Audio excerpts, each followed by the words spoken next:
part of why I wanted to teach is because I met with a lot of scorn in my early work with my first DID patient. And so did she. Her history was abominable, and the rejection and dehumanization that she experienced at the hands of hospital staff when she was admitted to hospitals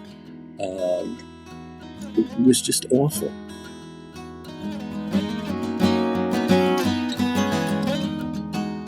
Welcome back to Season 2 of the How We Can Heal podcast. I so enjoyed sharing Season 1 with you, and we have some incredible guests coming on for Season 2. I created this podcast because the hard times seem to just keep on coming these days. These guests and I have committed our lives to healing work and to fostering health and joy in the world, even as we work through the impacts of trauma and face deep challenges. So let's dive in and let's all keep talking about how we can heal. Our guest today is Dr. Sheldon Itzkowitz. Dr. Itzkowitz is a New York State licensed psychologist in full-time private practice on Manhattan's Upper West Side. He's been a practicing psychologist for over 40 years, during which time he's accumulated experience in both inpatient and private practice settings. He received his PhD in psychology from Yeshiva University in 1979, and in 1986 he was awarded the Certificate of Specialization in Psychotherapy and Psychoanalysis upon graduating from the NYU postdoctoral program in psychotherapy and psychoanalysis, where he now serves as an adjunct clinical associate professor of psychology, as well as a clinical consultant. He's also guest faculty for the William Allenson White Institute, and he's part of the teaching and supervisory faculty of the Manhattan Institute for Psychoanalysis in their trauma treatment program. He's a fellow of the International Society for the Study of Trauma and Dissociation, and a former president of the Division of Psychoanalysis of the New York State Psychological Association. His clinical interests include working with trauma, including adult survivors of childhood sexual abuse, and people who struggle with dissociative disorders. In addition to his clinical work, Dr. Itzkowitz presents internationally on working with trauma and dissociation, and he's a wonderful teacher. He's the author of several publications, including co-editing a new book with Elizabeth Howell, PhD. The book is entitled Psychoanalysts, Psychologists, and Psychiatrists Discuss Psychopathy and Human Evil. That was published by Routledge in November of 2019. Shelly and I initially connected through our service on the board of the ISSTD. I was initially intimidated by his expertise and experience. I could barely get through this whole introduction because there's so many psychological titles in here. But immediately I found him to be warm, open, compassionate, and hilarious. We're lucky to have him on the ISSTD board and to have him here as a guest on the How We Can Heal podcast. Let's welcome Shelly to the show.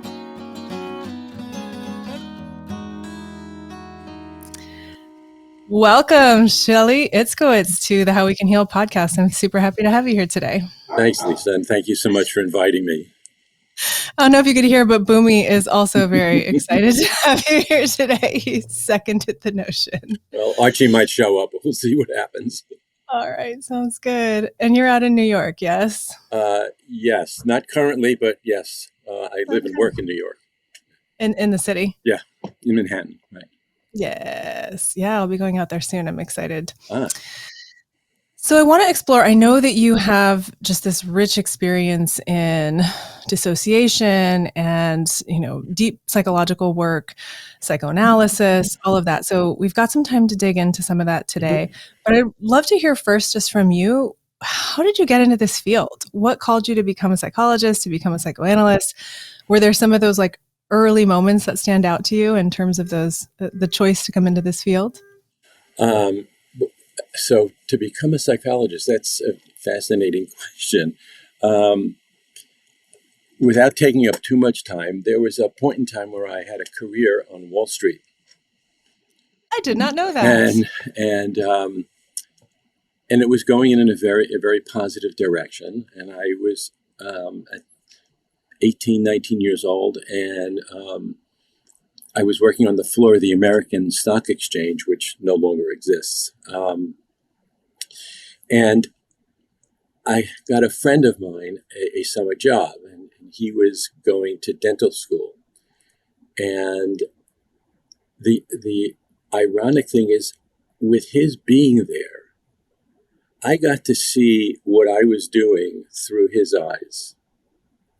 And I didn't like it. Interesting. Didn't like it. It really kind of brought a focus on all I was doing was helping people make lots of money.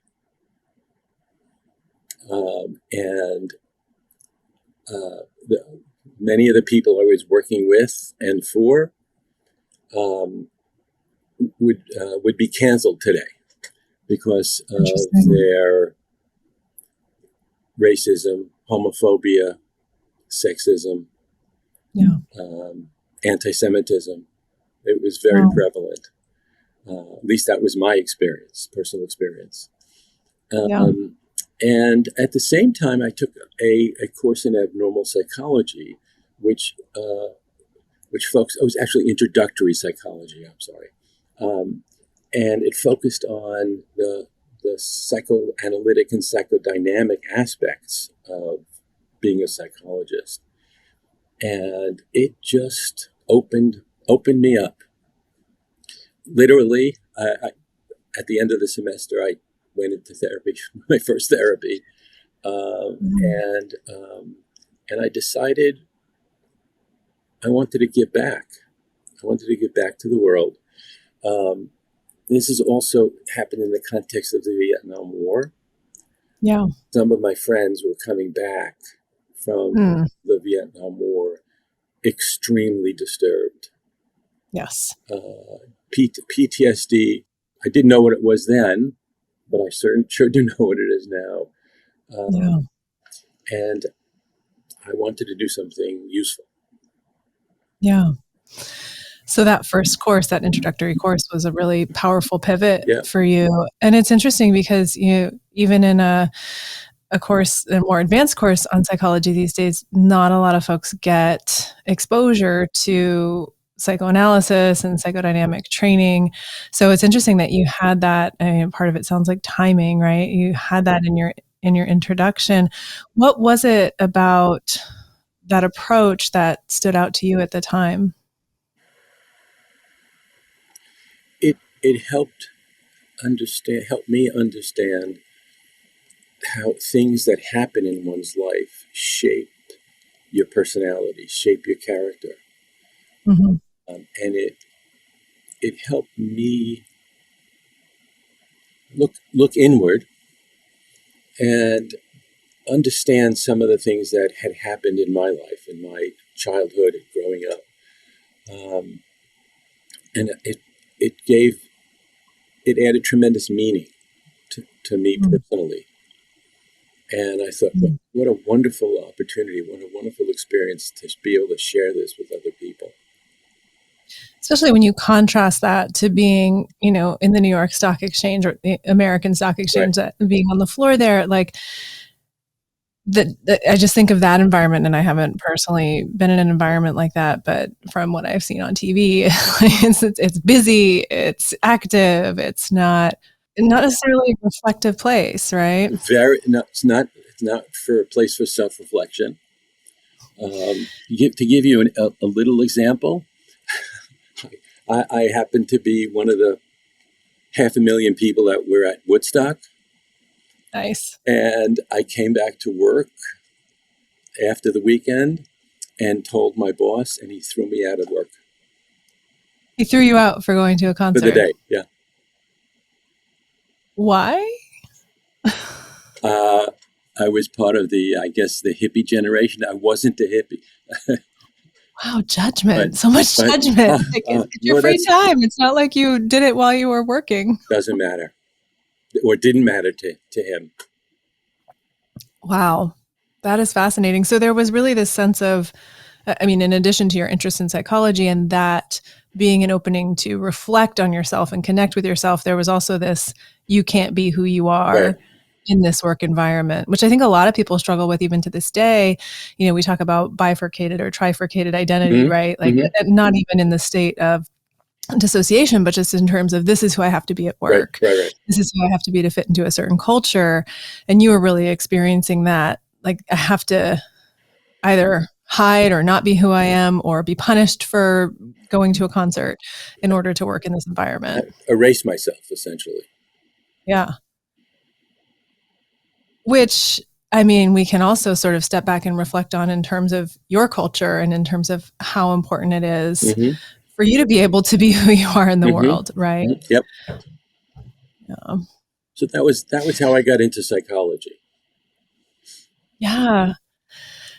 And did it just sort of take off from there and you went into school and got trained and never looked back, or were there any other big Pretty pivot much. moments?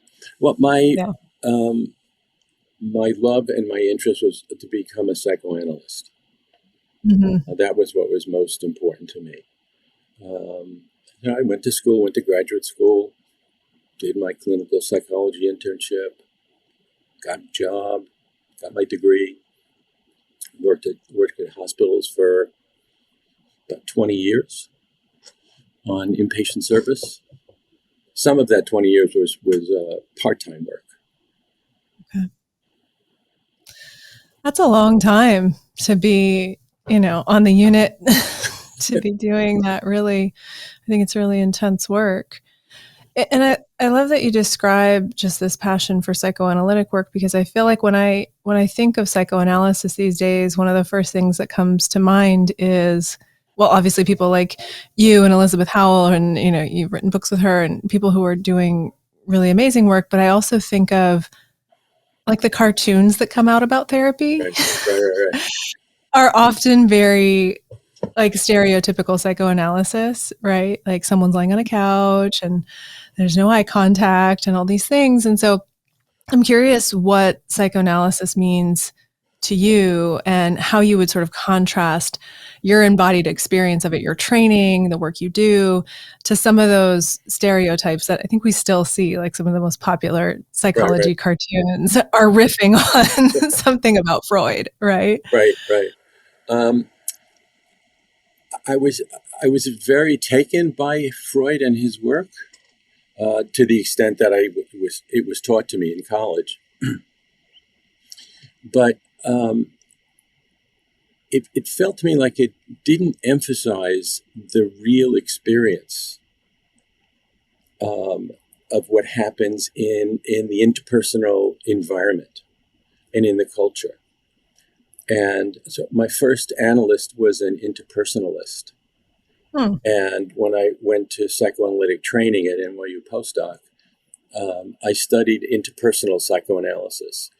And I love that. That was a big switch from Freud. Yeah.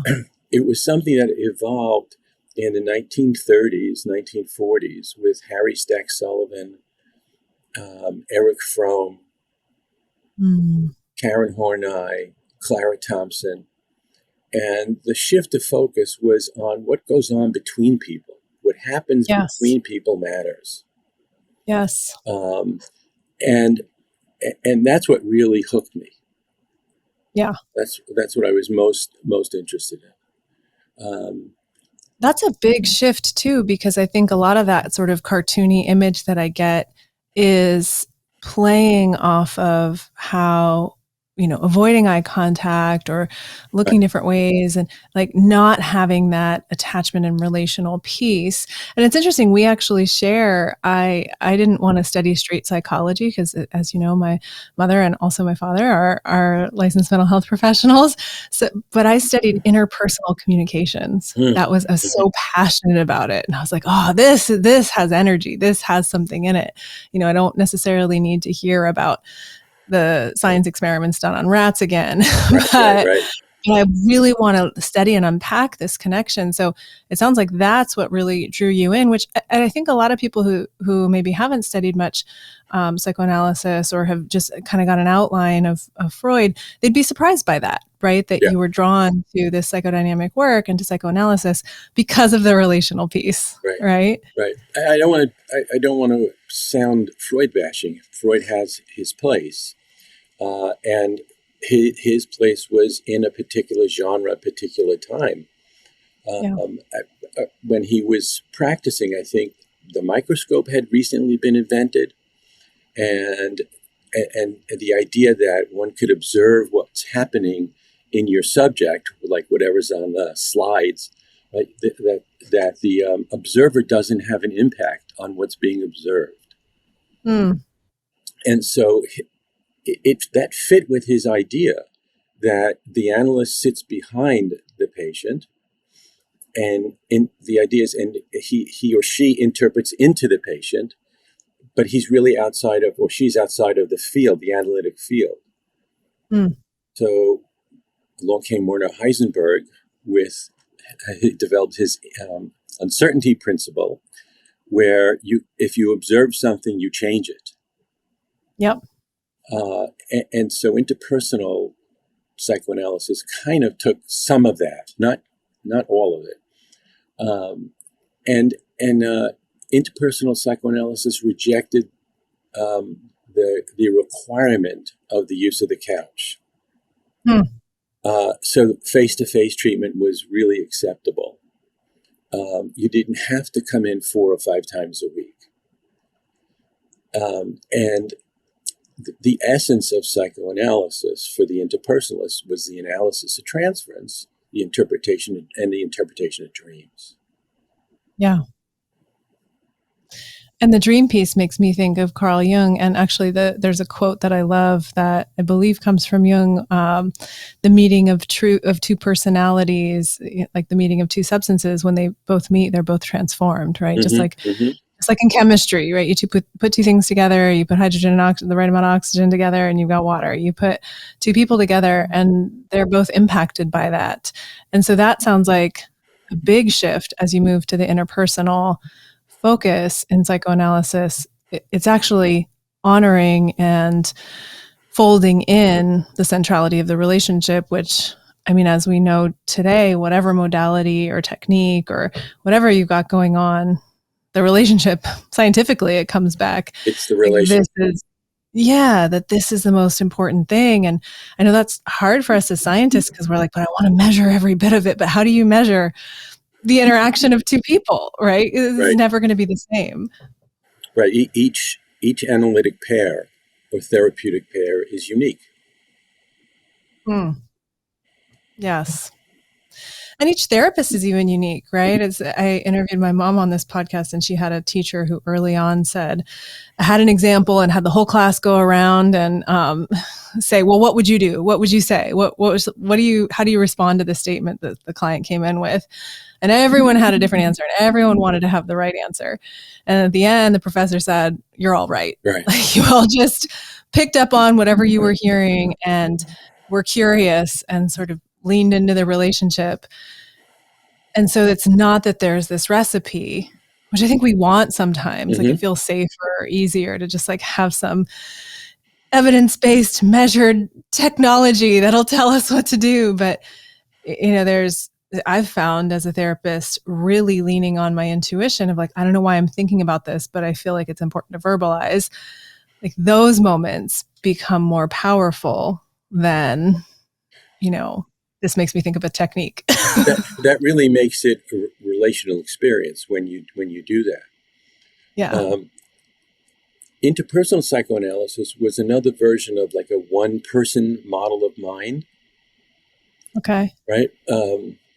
And it was the work of Steve Mitchell and Jay Greenberg and among other people who came up with the idea that you could divide the psychoanalytic world into the drive structure model, which would be Freud and the ego psychologists, and the relational structure model, which would include the British object relations people and the interpersonalists.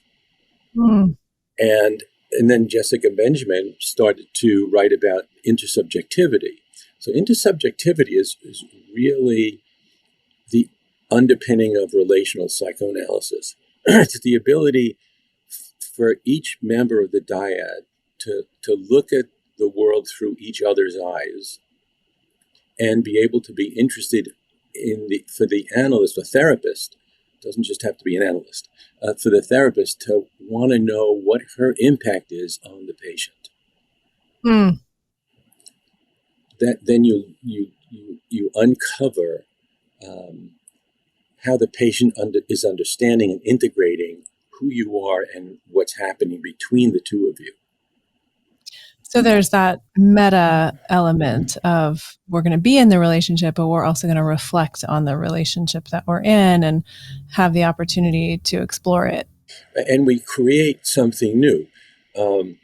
Sullivan talked about the field theory, and Donald Stern has written a lot about field theory from an interpersonal psychoanalytic perspective, that we each bring our own experience, our parents, our siblings, our grandparents, the world we grew up in, we each bring that into the room. And as we interact, we create like a third experience, a shared mutual experience. Yes. So you're still doing clinical work, one-on-one work? Oh, yeah. How do you find that showing up in your work, and how has maybe the way that you address that two people and third, element that is evoked from the relationship, or that third world, how has the way you address that changed over time? Do you feel like you've gotten better at sort of trying to name this new world we're creating together, or trying to understand it or step into it faster? Is there anything you notice there? It's much easier to hide when you keep yourself out of the relationship, or you make an assumption that your presence has minimal impact on the person you're working with. Yes. You really put yourself out there when you inquire what's happening between us. Or, I just had this strange thought just popped into my mind, or a song just popped into my mind. And then you ask the person you're working with, what do you think about that? How do you understand that? What's your take on it? Yes. And you share your own take on it and try to make sense and understanding, and how it fits the relationship and how it fits in the person's life. Yeah. What I love about that, and I find myself asking these types of questions often too, is like, well, this is what's landing for me. How does it land for you? And I think we often, especially in like a really busy job, like you were describing earlier, or just sort of the faster pace of American culture in general, we don't always have that kind of space in conversation to say, this is how I'm hearing this. How is it? And being able to compare and contrast, okay, this is how it's landing in my world. How does it land in yours? And I find that question brings up so much valuable feedback. And it's different from, oh, I'm the psychoanalyst or I'm the therapist, and I'm going to tell you, right? I'm going to tell you what that means or what that symbolizes. But if I say, when I hear that, I think of this, and then the person can respond with, oh, me too, or no, it's the opposite, right? And you can really start to uncover there, not just the meaning of whatever this thing is you're discussing, but also kind of the contrast between the two worlds, and create a world where it's a shared space where it's safe to also disagree, right? And have different experiences, and to share those with each other. Right. The ability to disagree and remain connected, yes, is the essence of the work. Yes. The ability to even make mistakes and be able to say, you know what, I was wrong, I'm sorry. Yes. That offers, especially the patients that we were the traumatized patients, an opportunity for a new kind of experience where all hell was visited upon their minds and bodies without anybody thinking about what they're doing to these children. Right. And to hear someone say, I'm sorry, I see I hurt your feelings. Yes. Or you're right, I didn't understand you. That opens a door to for, I think, our patients, a unique kind of self-other experience. Yes.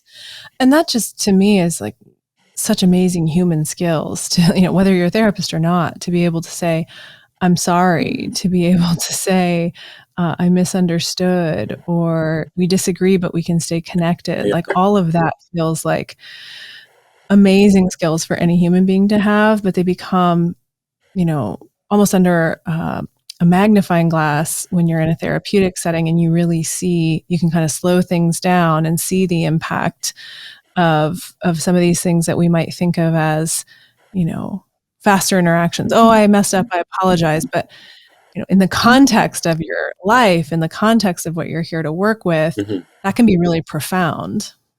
Right. And interacting in that way really recognizes the person you're working with as a legitimate subjective other, legitimate subjective human being who is deserving of recognition and respect. Yes. And that isn't that the key to what we do with people who suffer with DID?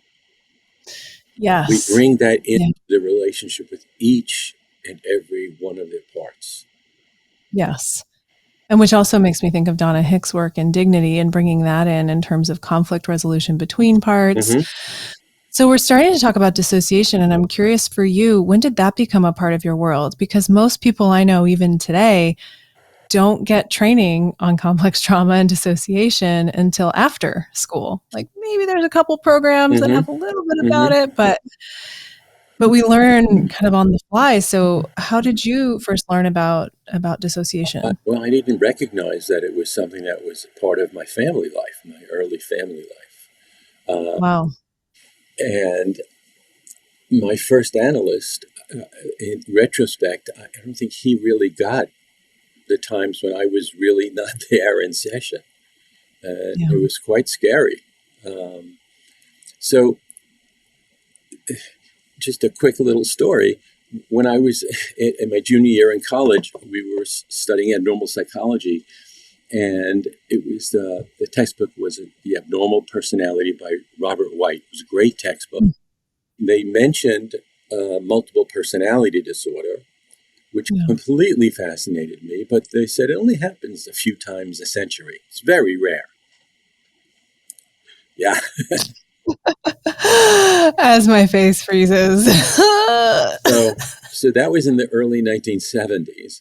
So fast forward to 1992, 1993, I was a supervising psychologist on an inpatient service, supervising psychology interns and psychiatric residents.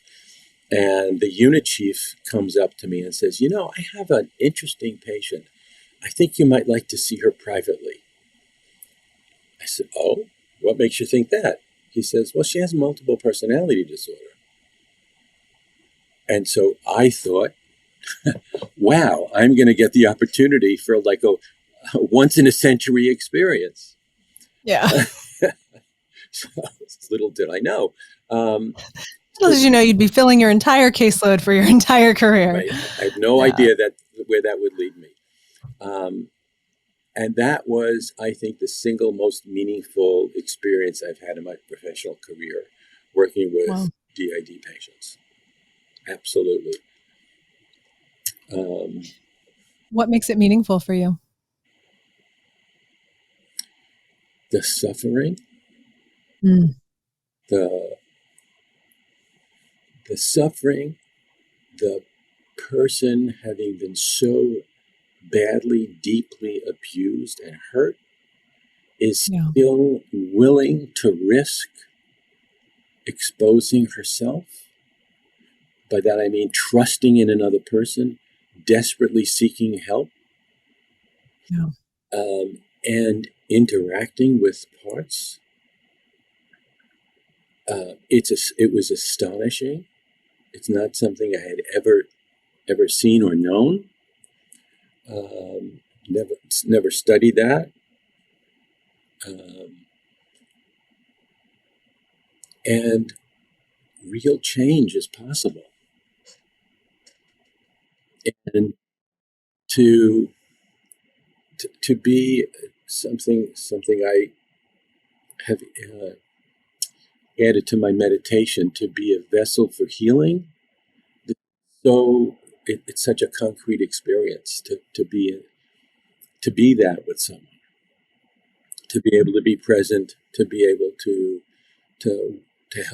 help heal. Yeah. I think folks listening might be more familiar. I mean, some people are definitely familiar with dissociation and what that means, but might be more familiar with just complex trauma, right? Trauma that happens, as you're in a repeated way, or developmental trauma that happens as you're growing and developing. And so I'm thinking about a couple of things as you're talking, and one of them is when you talk about that depth of suffering, right? It's such a challenge and a privilege at the same time to sit with that. And then when you talk about being a vessel of healing, I kind of think about vicarious trauma and burnout and how people really struggle as therapists, especially in the last few years, to kind of carry the healing, or have that sense that things can move forward and be okay. But when you're in the face of that depth of suffering, and there's that vulnerability and that trust, or that ask for help, and you're able to be a part of a healing experience with that person, like, that can be just so profound. And I contrast that to what you were talking about earlier of, okay, I made some people some money, and probably some people who aren't going to really treat other people very well, right? And how that feels, I guess ethically or in your heart, versus how it feels in your body and in your heart to know this is a person who has been significantly harmed and mistreated, and I can be a part of their journey and a part of the healing there. Like, that's just such a contrast. Yes. And it's not that you don't have that kind of experience with somebody who doesn't have PTSD, and doesn't have dissociative identity disorder, but the experience is very different, because it's bringing a history that's been frozen in time or encased in a dissociated part. It's bringing that part into the room. It's palpable, and you're not just hearing about it, you're living it with the person. Yeah. So you're really a part of that healing experience. And I find for a lot of folks, I don't know if this is true for you, I'm kind of gathering perhaps it is, but that's the thing that keeps you going, right? It's not hearing about all the horrific stuff. That is hard. That is challenging. Very hard, right? But when you're a part of something that feels like it shifts, and something frozen in time can kind of resolve or integrate or release depending on the experience, like, there's something really powerful in that. Very powerful. Yeah. So you went from a job opportunity that maybe was lucrative but felt sort of hollow, to something that's very interpersonally rich, and I would say even humanitarian, very meaningful. Yeah. So what then called you to teach about dissociation?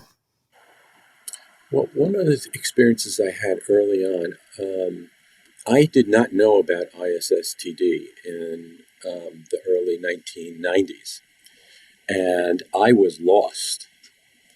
And when I started working with my first DID patient, I was already a supervisor at a psychoanalytic institute. I'd been working for many years in the field.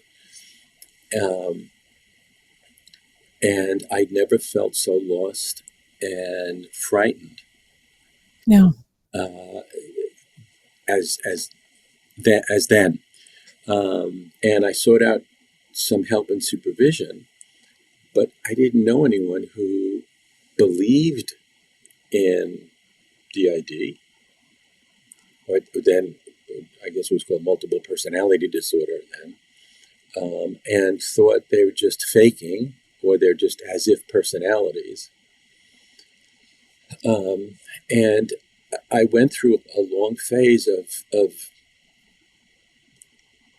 being led around by this person's parts, and feeling desperate to help this person, and thinking I was doing good work, while I think in retrospect, I was a novice doing what he thought was good, until a friend of mine introduced me to a woman who was a trained analyst in Westchester. Her name is Linda Fleischman. I'm deeply, deeply indebted to her. And every other Friday, I would get on Metro North and travel up to Westchester, and my friend would pick me up, and we would study my work with my patient. Mm. And it was just remarkable. Just remarkable. Yes. So you got that support to be able to start to navigate. To help me get a handle on countertransference, Yes. to help me know that it's okay to set limits. It's Yes. not that I didn't know that, but when you're working with child parts and you're not really familiar, I see by your expression, you know exactly what I'm saying. Yeah. Yeah. Yeah, you're just sort of swimming around, and I totally, like you said earlier, you just like you're sort of in it with them, which it can be helpful for someone to experience someone being with them in it, just having that presence. But it's a lot more helpful if someone as a therapist can be both in it and then step away from it and see that the dynamic a little bit from the outside, and then step in and connect, and then see, and then say, hey, I wonder if this resonates. I wonder if this is going on. I wonder how this part feels like. And to be able to set limits where, right, like even just as kids, or I mean, I even think of my dogs. Like sometimes you have to set a limit for the good of everyone involved. And so that can be such an important piece. And I know for myself and for a lot of other therapists, there can be this sense of just swimming, right? Like, I don't know what's going on. I'm just swimming in this. And that's where consultation and pulling yourself back and connecting with, having another little world you create with your supervisor or your person you're consulting with, like that can help us sort of steady ourselves and get on the ground and go, oh, okay, this is a little bit of what I'm experiencing, or this is something I can bring, rather than just, which can happen, like kind of, yeah, it's good to be with the person, but then if you're just swimming around and the dynamics with them and nothing's changing, well, then it's not moving forward, right? Mm-hmm. How do you tend to describe dissociation to folks who are just learning about it? Well, before I go to that, let me just say, part of why I wanted to teach is because I met with a lot of scorn in my early work with my first DID patient. And so did she. Her history was abominable. And the rejection and dehumanization that she experienced at the hands of hospital staff when she was admitted to hospitals was just awful. And you're familiar, someone with DID is in the mental health system for 5 to 7 years before they get an accurate diagnosis. Yeah. And this young woman was diagnosed with borderline personality disorder, and most inpatient facilities don't like borderline personality disorder patients, and they literally at one point threw her out of one of the hospitalizations. And so I think what I took from that, and from my own experience of people looking at me or laughing at me, saying that this doesn't exist, is the need to educate people that this is something that's real. This is not something that happens once or twice a century. This is something that is a function of the worst of humanity, the worst that we humans do to our children.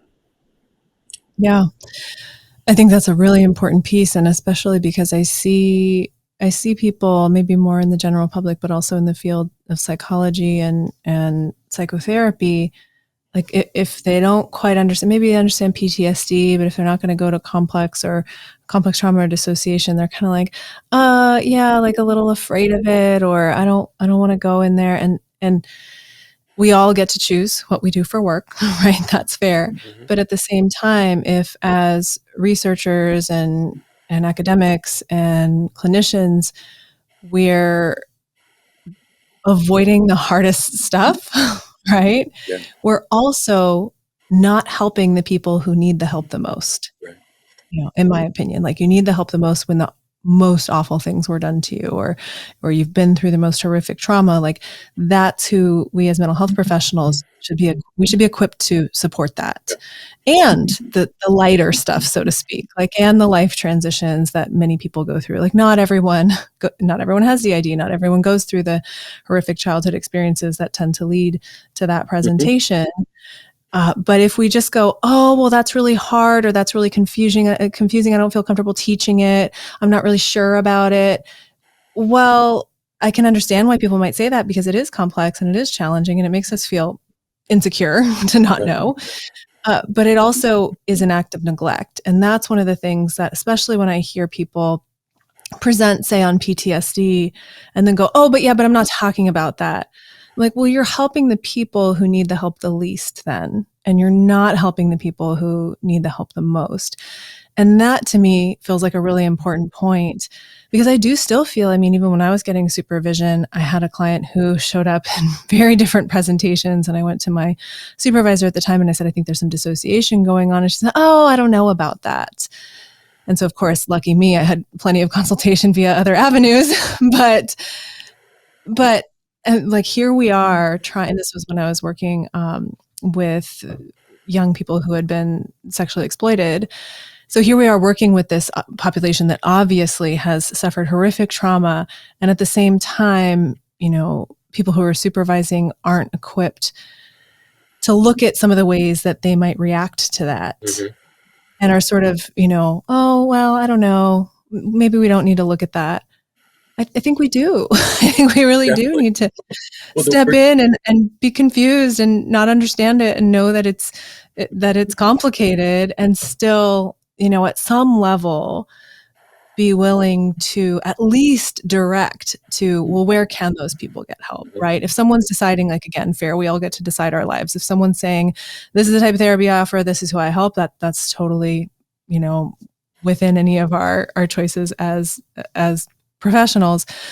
But can we at minimum help them get to the place they need to go without just sort of skirting, oh, I don't know about that, and then leaving it alone. So I feel like people like you, who are not only offering support and treatment and clinical care, but are also teaching, are so essential in the world right now, because you have this experience you've learned through, you know, through work with clients, through consultation, through study and training and books you've learned. And then folks who are going, oh, I don't know about that. Like, you're such a resource to them, right? To be able to just download, okay, what is this thing that's dissociation, and how do I start to understand it so I can at least refer in the right direction? If not, which, you know, a lot of clients will advocate for, no, I like you, I want you to learn about it. Right. Like, a lot of times people will tell their therapist, don't refer me out. I want to work with you. I just want you to get these skills. So you're one of those people that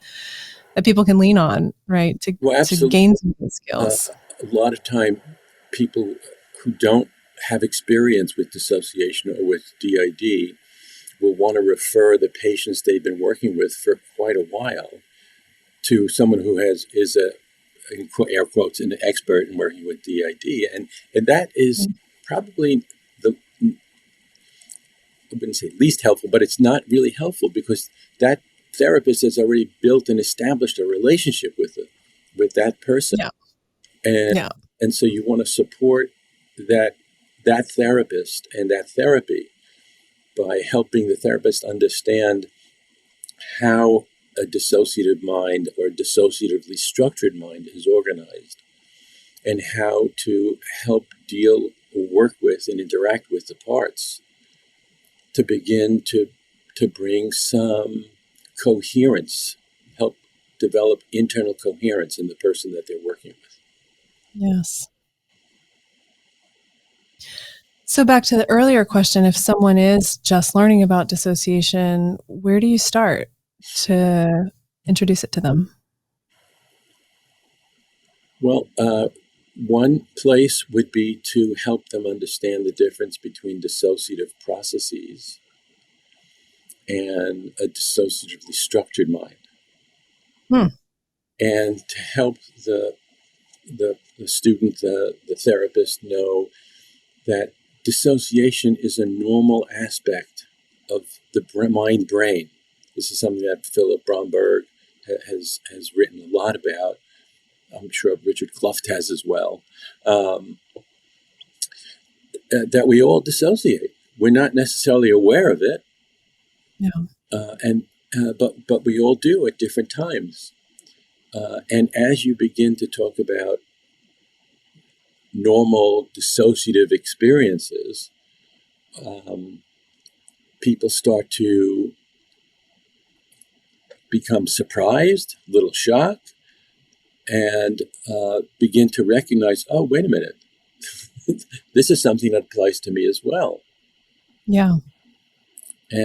But to be able to discuss a dissociatively structured mind, where parts are separate and compartmentalized, it sounds crazy to people, and I know that word in particular, and it's actually not. Yeah.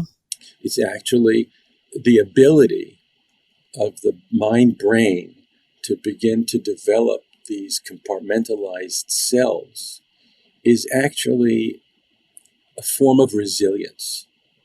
100%. They're allowing, the mind-brain is allowing that person to deal with, cope, and adapt to something that's happening that shouldn't be happening. Yes. And this is where I think about, the terminology we've used for so long of abnormal or disorder. And, my mom was advocating for like dissociative identity adaptation, right? Yeah. Or like, this is what happens to most or a lot of people when they're put in these circumstances, right? Like not everyone's the same, but it is very much an adaptation and a point of resilience to be able to survive some of the most horrific things. Yeah. So that's a place to start, and to tell them that, to tell a student everything you've seen on television and in the movies about multiple personality disorder, just forget about it. Yeah. Not what it is. Yeah. Yeah, that often, those are very dramatized. Well, that's what sells tickets. Right. Exactly. And for a lot of folks, I think, even in session, dissociation can be sort of subtle. So how do you support people in just picking up on it in the moment? Listening very carefully to what's taking place between yourself and the person you're working with. Listening for a shift in direction. Listening for a change of subject, a quick change of subject. Those often are dissociative maneuvers. And paying attention to what you're feeling in your body with the patient. Yes. That when you discover yourself feeling confused, like, how did we get here? Yeah. Right? That's a sign that dissociation is present Yeah. in both therapist and patient. The therapist is becoming aware that, wait a minute, how did I get here?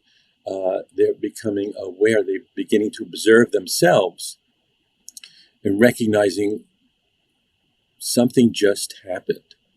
Yeah. So that's, I guess, one way to think about it. Are there practices or saying like approaches? I even think of, as therapists, we always come back to sort of similar phrases. And, I grew up with therapists. So like, how do you feel about that? Or like those are things. That's a very important, that's very important, Lisa. I'm sure you know this, and probably most of your listeners are aware of this. When you ask a friend, a relative, how are you feeling? A lot of the time, you don't get what you get back are thoughts. Yeah, People commonly mistake thoughts for feelings. Yeah, feelings are bodily based experiences, and so when that happens in session, I try to be attuned and aware when I ask someone what just happened or how are you feeling right now. When I get thoughts back, I will say, try to say this gently, that's a thought, that's not a feeling. Right? We need to help you be grounded in your body. Feelings are bodily based experiences. They're irrational. They don't operate on a plane of right and wrong or good and bad. It's just something that you're experiencing. Yes.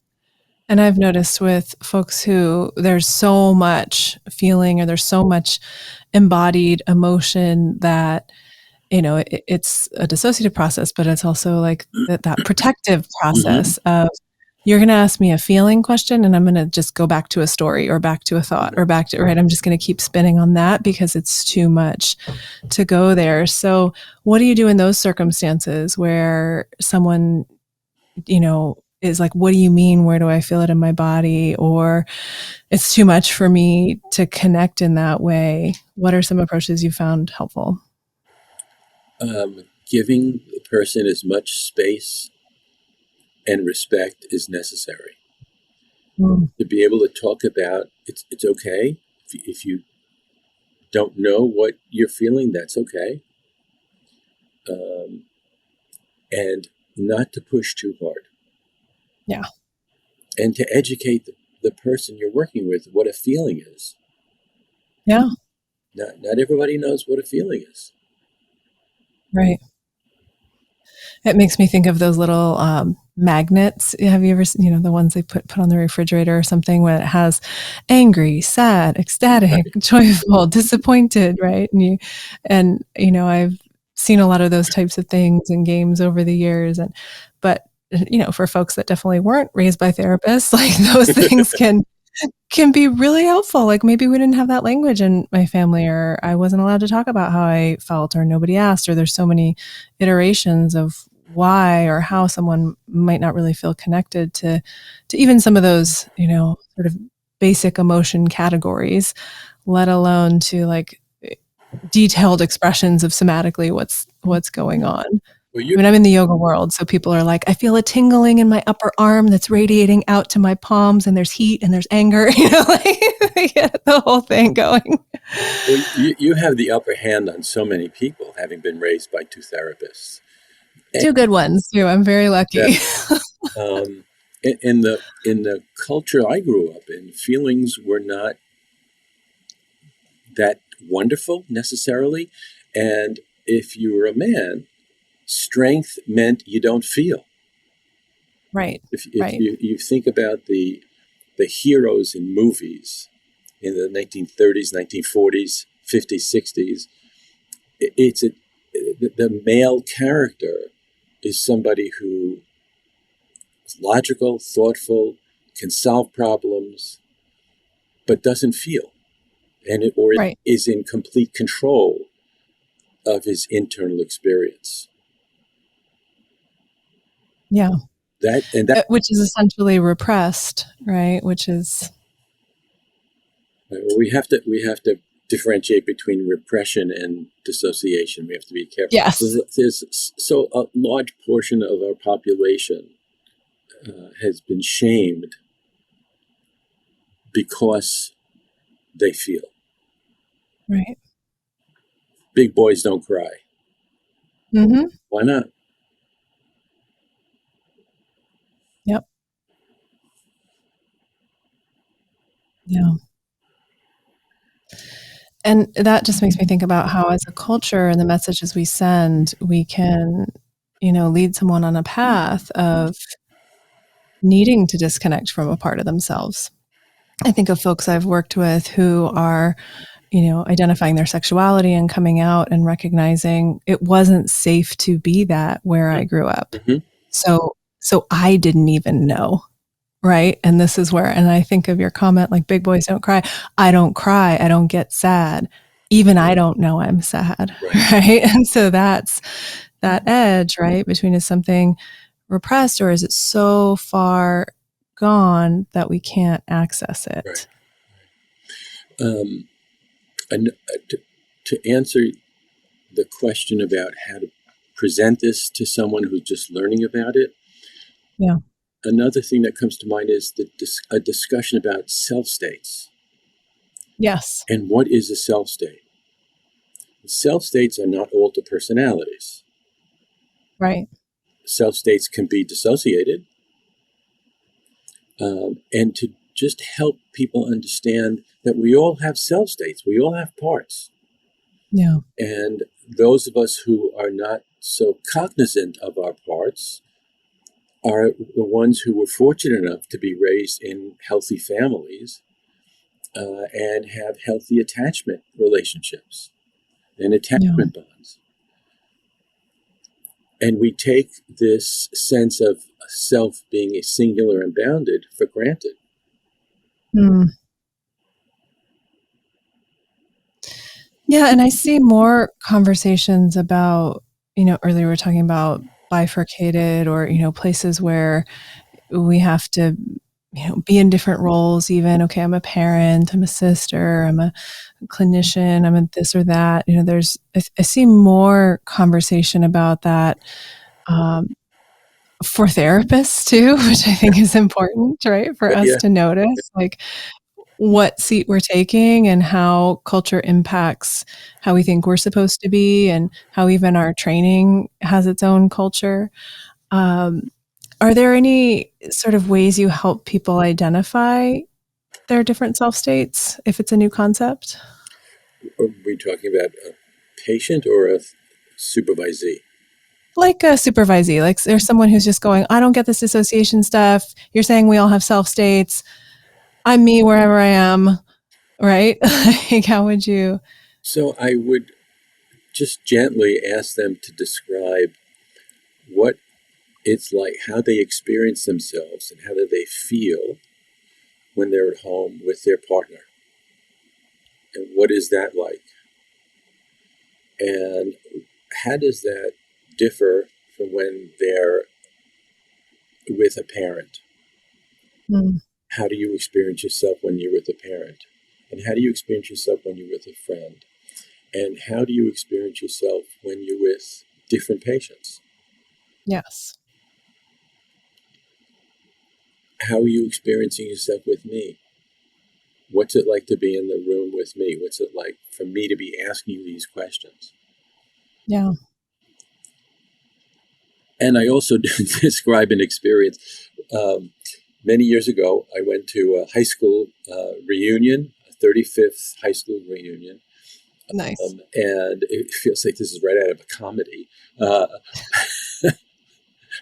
I couldn't wait to get there to see some of my friends who I hadn't seen in 35 years. And what really struck me so profoundly is the experience of the me that was in high school. I felt a sense of freedom, boyish adolescent freedom. Yes. Laughter and joking with my friends that I hadn't seen in such a long time. It was thrilling. And that me was not the father of a fairly young baby girl. Right. That was a very different me.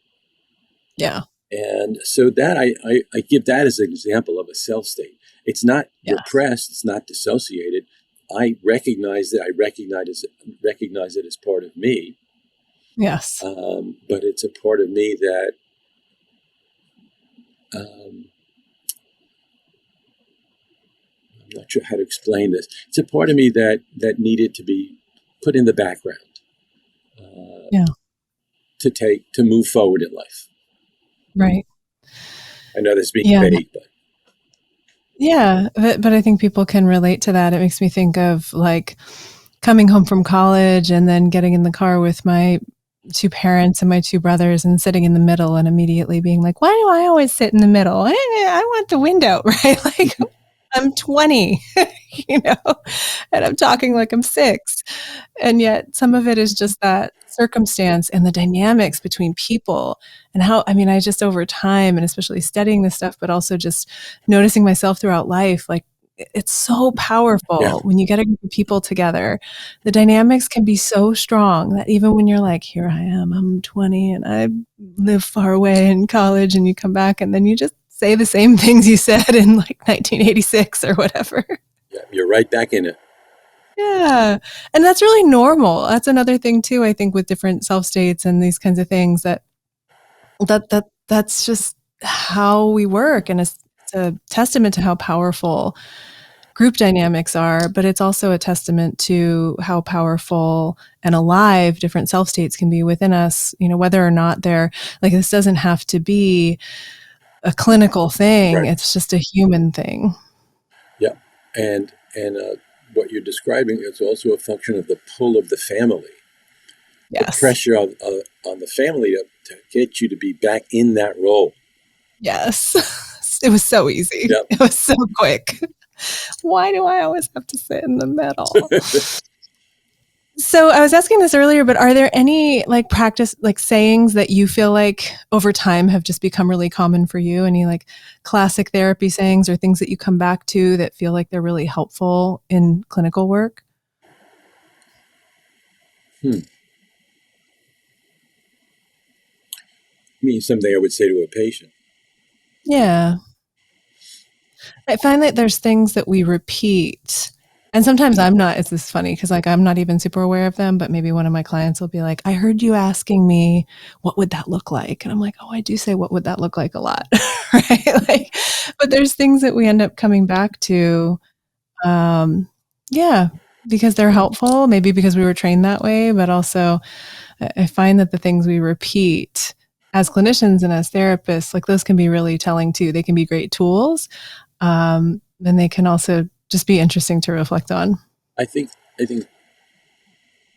one of the things I do say a lot is, how are you feeling right now? Yeah. Where in the body do you feel it? Yes. So that's certainly one thing I do a lot of. And especially with the traumatized patients, I'm right here, I'm with you. Yes. I'd have to really give this question a lot more thought. Yeah, no, those are both great answers, and that's really helpful. I find that the I'm right here and I'm with you says so many things, right? It brings people back to that world of the relationship.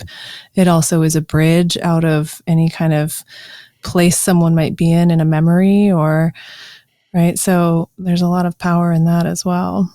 Sometimes when a patient will say to me, I don't feel your presence, I don't feel like you're here. So then I will say, what is it that I'm doing? Or what is it that I've done or said that makes it hard to feel me being present with you? And as best as you could sense, what could I do? What could I say to help you recognize that I actually am here with you? Yeah. Or I know for me, I might go, yeah, you're right. I just got caught up on a thought, right?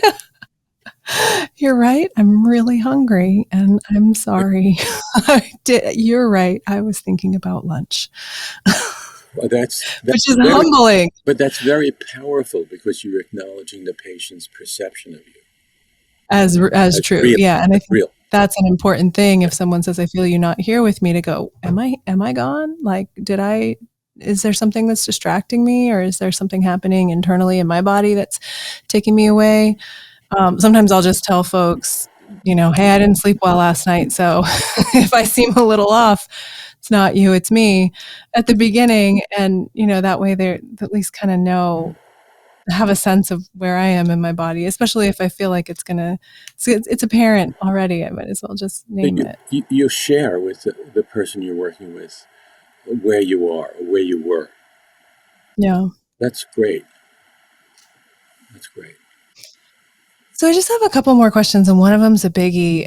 You've written a book with Elizabeth Howell on psychopathy and human evil, and I'm wondering, given the degree of trauma you've worked with, and the people who've been harmed, how have you come to understand psychopathy over time, and how have you come to understand evil? I mean, this is something obviously folks can dig into your book, but is there anything you would say about that in a maybe medium-sized nutshell?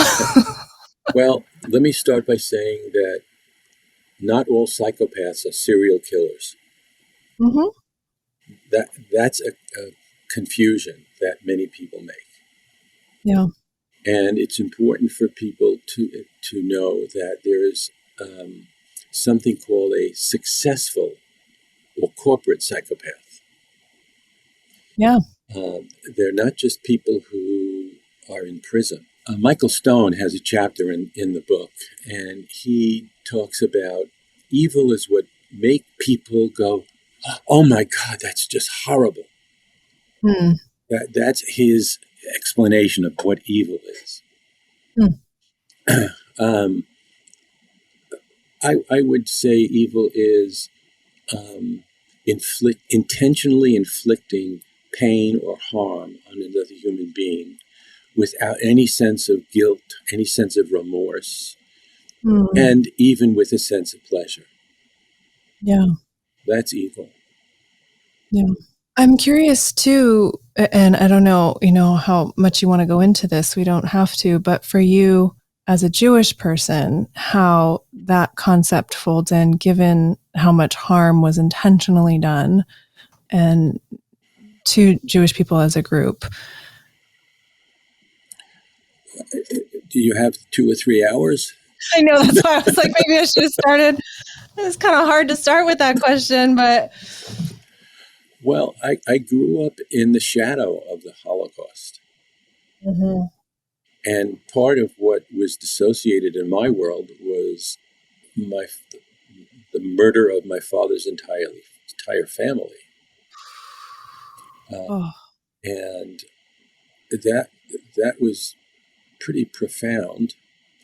And I grew up in a time when people would refer to Jews as Christ killers. Wow. And it led to a sense of shame of who I am and a feeling of needing to hide. Yeah.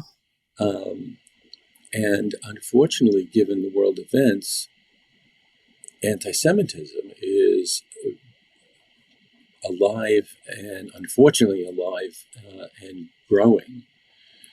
Yeah. And I don't know what to say about it in just a few words. Is it evil? Yeah. Yeah. I mean, that fits your definition, right? Intentionally harming. To hate someone for their religious beliefs, the color of their skin, their sexual orientation, that's evil. It's myopic. It's narrow-minded. And it represents how a person is threatened by other groups.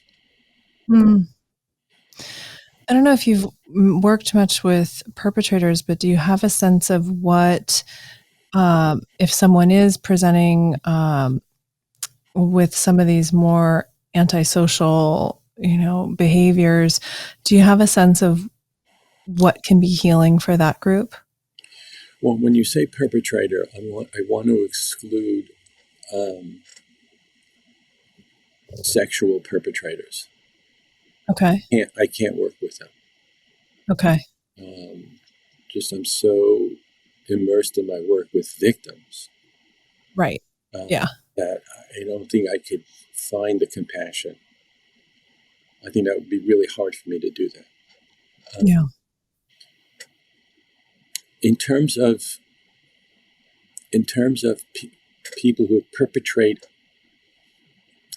other misdeeds or crimes, Mm-hmm. one needs to have the courage and the sense of freedom to be able to call it for what it is. Yeah.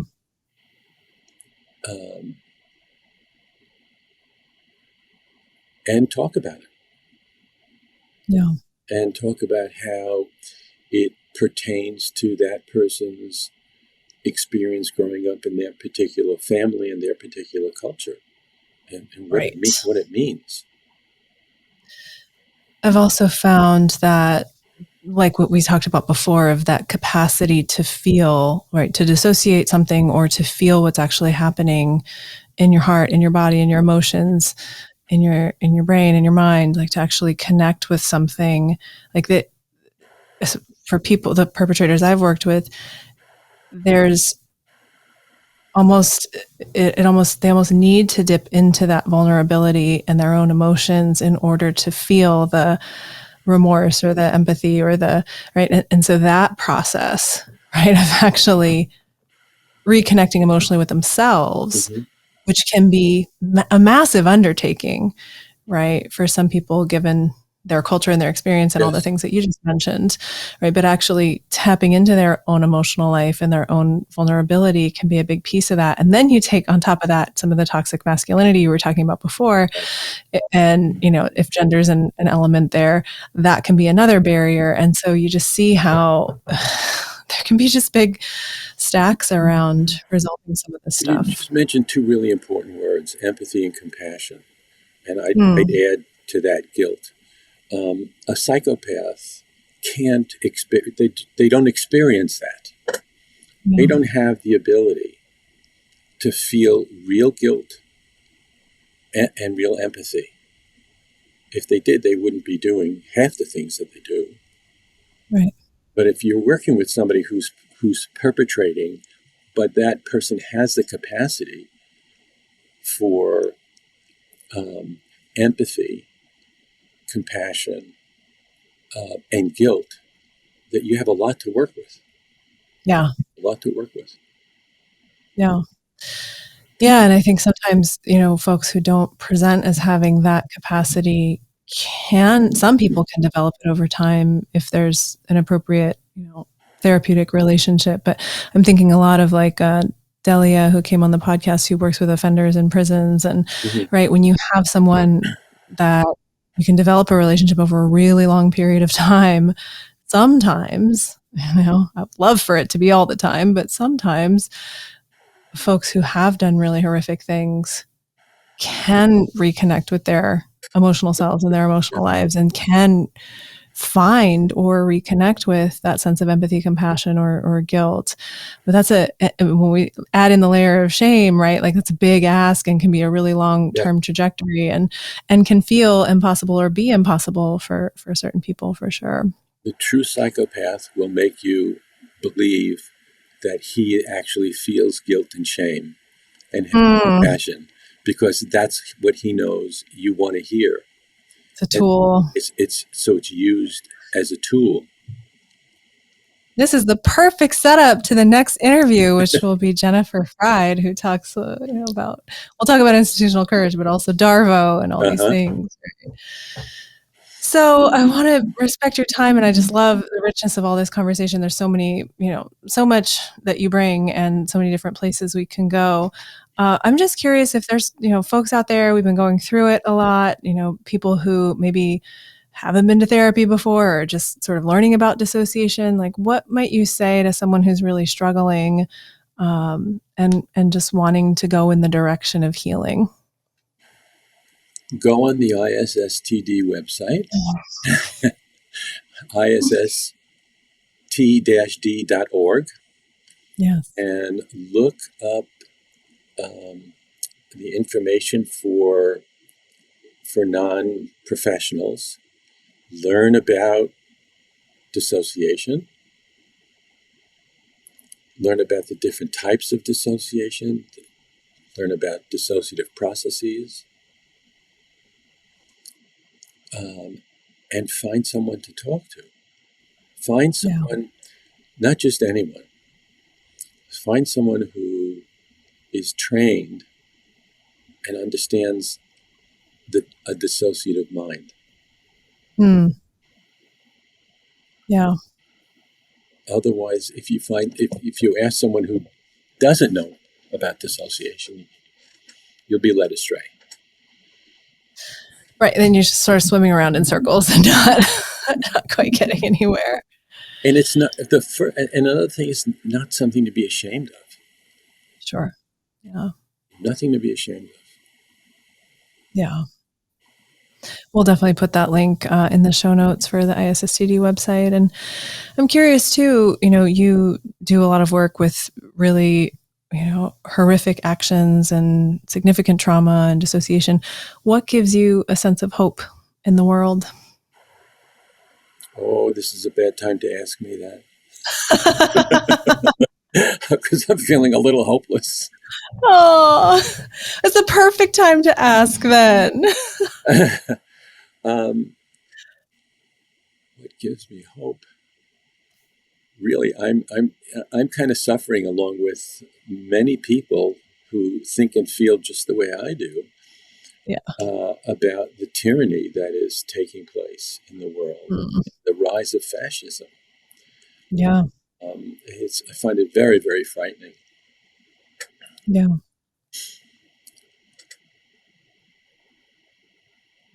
So I'm going to hold off answering that question because that's a big question. Yeah. Other than to say, I believe in the goodness of humanity. I do. Well, that's huge. Yeah. I mean, and you just mentioned a lot of other people who are seeing what you're seeing too, and you mentioned the ISSTD, and so that makes me think of, right, not to put words in your mouth at all, but it makes me think of, right, just the concentrated effort towards healing. And that's, I think, what I come back to when I have rough days.